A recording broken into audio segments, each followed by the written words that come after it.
بسم اللہ الرحمن الرحیم۔ فتح افریقہ۔ حضرت عبداللہ بن سعد رضی اللہ عنہ نے حضرت عثمان غنی سے اجازت طلب کی کہ شمالی افریقہ پر چڑھائی ہونی چاہیے۔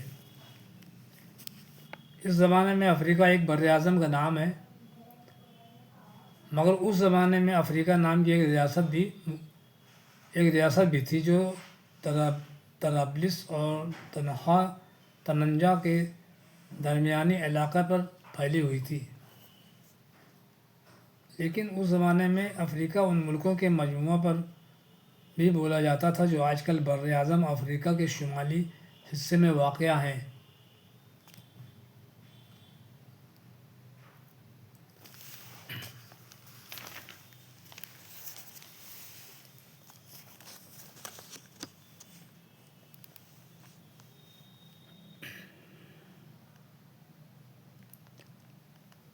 پھر بھی طرابلس، الجیریا، ٹیونس، موراکو وغیرہ حضرت عثمان غنی رضی اللہ عنہ نے عبداللہ بن سعد کو فوج کشی کی اجازت دے دی۔ انہوں نے 10,000 فوج کے ساتھ مصر سے خروج کر کے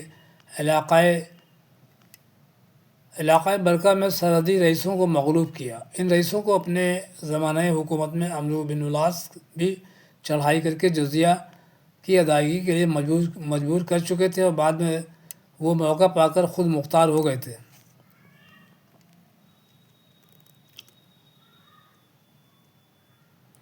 اس لیے اب انہوں نے جزیہ کے ادا کرنے اور اپنے آپ کو محکوم تسلیم کرنے میں زیادہ چوں چرا نہیں کی۔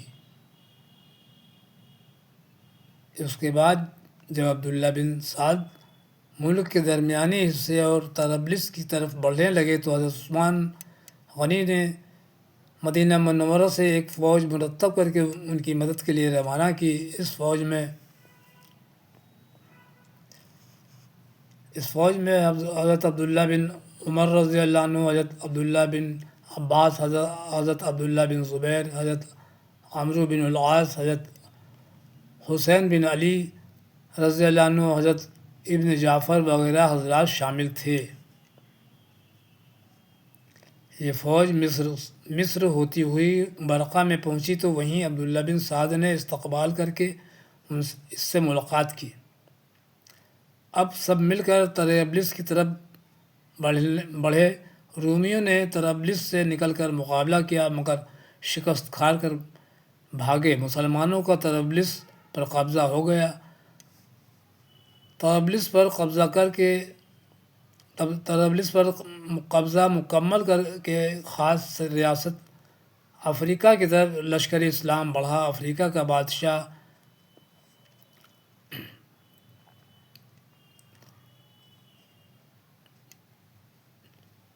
جرجیر نامی قیصر کا ماتحت اور خراج گزار تھا۔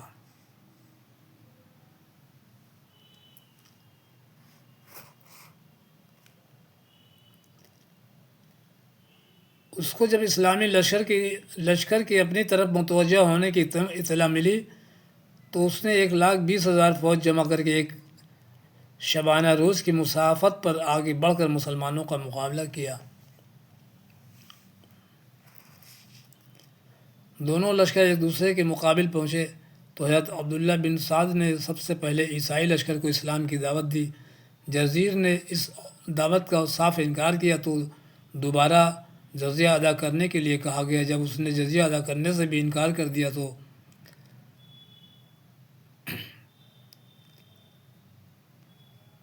تو مسلمانوں نے صف آرائی کر کے لڑائی شروع کی۔ لڑائی بڑی زور و شور سے شروع ہوئی۔ فتح و شکست کی نسبت کوئی پیشن گوئی نہیں کی جا سکتی تھی کہ اتنے میں مسلمانوں کی کمک کے لیے ایک تازہ دم فوج پہنچ گئی۔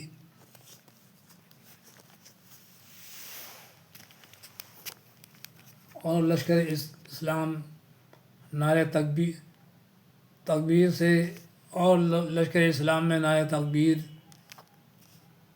سے گونج اٹھا۔